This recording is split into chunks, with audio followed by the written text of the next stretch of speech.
There's tremendous beauty in this place. There's also very real challenges for the future of existing here. So how do we make architecture play a role in being responsible? I guess just thinking back on why I am an architect today travels back to a love of drawing and painting and making things when I was young.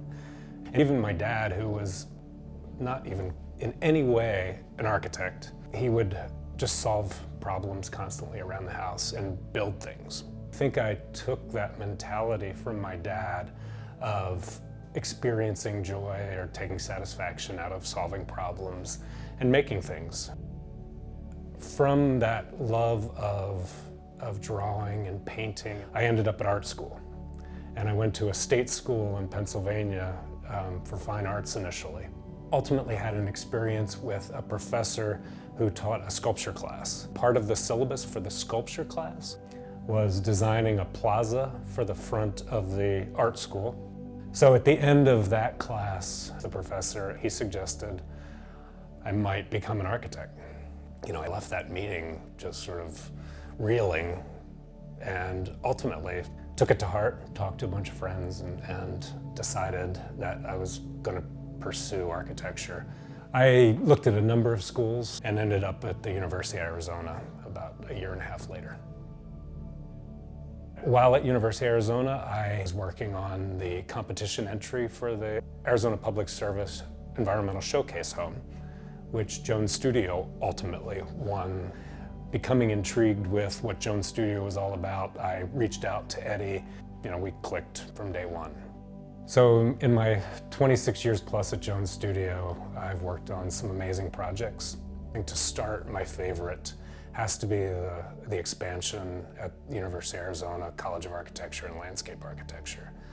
And as you can imagine, being able to go back to the school where you got your education and sort of rethink that or expand on what was there, you know, was really a joy and a pleasure. Some other projects that I'm really proud of is a series of land ports of entry for the General Services Administration. The reality of accommodating truck traffic and privately owned vehicles and facilitating free trade. And all of those things wrapped up in an architectural gesture of what it means to say welcome to America in an authentic way. At the Mariposa Landport, we developed a concept around this oasis garden, and capturing rainwater to sustain the garden was an integral piece of that project.